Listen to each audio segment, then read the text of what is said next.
शनिवार को होने वाले वॉइस ऑफ इंडिपेंडेंट इंडिया कार्यक्रम को रद्द किए जाने पर मशहूर प्रोफेसर और लेखक शमशुल इस्लाम ने जिला प्रशासन पर गंभीर आरोप लगाए हैं। मुझे समझ नहीं आ रहा है कि मुझ पर कोई मुकदमा नहीं, यहाँ तक कि कोई झूठा प्रकरण भी नहीं, फिर मुझे भोपाल के बाद इंदौर में कार्यक्रम क्यों नहीं करने दिया जा रहा है। उक्त बातें देश के मशहूर इतिहासकार शमशुल इस्लाम ने कही। उन्होंने कहा कि वह तो देश भर में शहीद भगत सिंह, राजगुरु राम प्रसाद बिस्मिल की शहादत से जुड़े किस्सों की बात करते हैं। उनके अनुसार पाकिस्तान के खिलाफ जो वह लिखते हैं वह सामग्री लेकर इंदौर पहुंचे थे, लेकिन इंदौर में उन्हें पाकिस्तान जैसे हालात ही देखने को मिले। उन्हें इंदौर में प्रोग्राम करने से यह कहते हुए रोक दिया गया कि इससे माहौल बिगड़ सकता है। साथ होता था, उसका एक्सपर्ट हूँ मैं।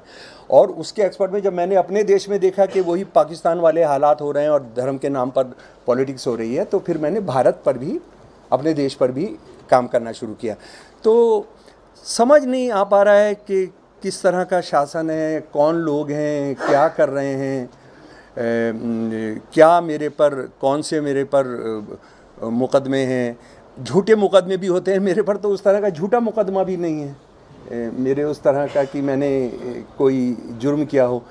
40 साल मैं एक अच्छा सा ठीक ठाक टीचर माना जाता हूँ। मेरे स्टूडेंट्स बहुत मुझे प्यार करते रहे हैं। तो बड़ा ख़राब वक्त आ गया। यानी आप भगत सिंह, राजगुरु, सुखदेव का जन्मदिन नहीं मनाने दे रहे हैं।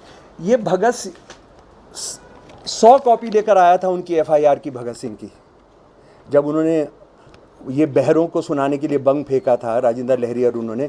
ये नौजवानों को देता हूँ, कॉपी लेकर आता हूँ, अपने खर्चे पर बनाकर लाता हूँ। उनकी मौत की जो जारी किया गया कि उनका हो गया, इसको नौजवानों को देता हूँ, कहता हूँ कि इसको अपनी यहाँ लगा लेना, पान की दुकान पे लगा लेना, ये जानना ये क्या, ये काम मैं करता हूँ। मैं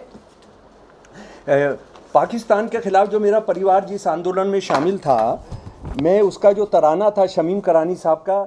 इधर कार्यक्रम की बुकिंग निरस्त करने वाले जाल सभागृह के ट्रस्टी MC रावत से जब इस पूरे मामले को लेकर पूछा गया तो उन्होंने दबी जुबान में प्रशासन के दबाव की बात कबूल ली। उनको लेकर आपत्ति है। मतलब साहब क्या आपत्ति है, ऐसे क्या कंट्रोवर्शियल? बोले नहीं, ऐसी कोई कंट्रोवर्सी नहीं है। पर ऐसी तो मुनव्वर फारूकी के लिए भी कोई कंट्रोवर्सी नहीं थी, पर इंदौर में आके पैदा हो गई। बेटा साहब, हम गारंटी देते हैं ऐसी कोई बात नहीं है। वो संवैधानिक मूल्यों को लेकर भगत सिंह, अशफाकुल्लाह, इस तरह की बातों को लेकर चर्चा करने आ रहे हैं, और उनका इतिहास, उनका खानदान बहुत अलग चीज़ है। बोले नहीं, मैं परमिशन नहीं दे सकता, आप उनके बिना करना चाहें तो कार्यक्रम कर सकते हैं।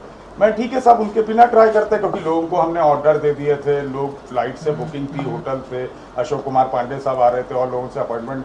तो मैं ठीक है सर, कल हम उनके बिना करने का प्रयास नहीं। बोले साहब कल नहीं कर सकते आप, उसके बाद की नई डेट लो, नया कार्यक्रम लो। सर ऐसे तो हम कार्यक्रम को नहीं कर सकते, क्योंकि जिस व्यक्ति के नाम को लेके आपत्ति थी, वो क्या बोलना चाह रहा था उस कार्यक्रम में आके। इस्लाम साहब यहाँ खुद मौजूद हैं, जिन्होंने इतनी किताबें लिखी, इतने बड़े लेखक हैं।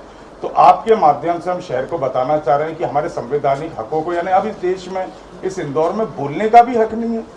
आप अपनी बात, अपना पक्ष भी नहीं रख सकते। सही गलत का फैसला सुनने के बाद होगा कि क्या पक्ष रख पाए, अपना पक्ष रखने का भी हक नहीं है। एहतशाम भाई और हम मिलकर, हमारी दोनों की संस्था इस कार्यक्रम को कर रही थी।